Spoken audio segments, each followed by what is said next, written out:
ওরা হচ্ছে আমার এই শিশু ফুটবলার।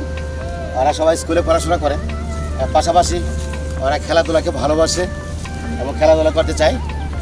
আমাকে যে বলে প্রায় সময় যে আমরা স্কুলে পড়াশোনা করব আর খেলাধুলা করব। আমি ওদেরকে ফুটবল কিনে দিয়েছি, ওরা পড়াশোনার গ্যাপে গ্যাপে খেলাধুলা করবে। সবাই তোমরা স্কুলে পড়ো? সবাই তোমরা সবাই স্কুলে পড়ো না? আচ্ছা, কে কোন ক্লাসে পড়ো বলো তো? বলো। ক্লাস 4-এ? তুমি ক্লাস 5-এ? ক্লাস 4, ক্লাস 5, ক্লাস 5 না? তুমি কিসে পড়ো? ক্লাস 5-এ পড়ো। তুমি কিসে পড়ো? 3-তে পড়ো। ক্লাস 3-তে। তুমি ক্লাস 4-এ? তুমি ক্লাস 3-তে। তুমি 4-এ? ক্লাস 4-এ? তুমি 8-এ? তুমি 5-এ? তুমি 6-এ? তুমি 7-এ? তুমি 8-এ? তুমি 8-এ? দেখেন এখানে আমার এই যে দুইটা টিম আছে, কারণ দুইটা টিমের দুইটা বল। একটা হচ্ছে যে ছোট টিমের একটা বল আর একটু বড় টিমের একটা বল। দুইটা টিম আছে এখানে।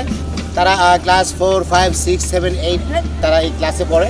তাদেরকে আমি ফুটবল কিনে দিয়েছি, তারা খেলাধুলা করবে সবসময়। আসলে খেলাধুলা প্রত্যেকটা ছেলে মেয়ের দরকার আছে, প্রত্যেকটা মানুষের দরকার আছে। আর সেই জন্য খেলাধুলা আসলে শারীরিক এবং মানসিক সুস্থতা রাখে।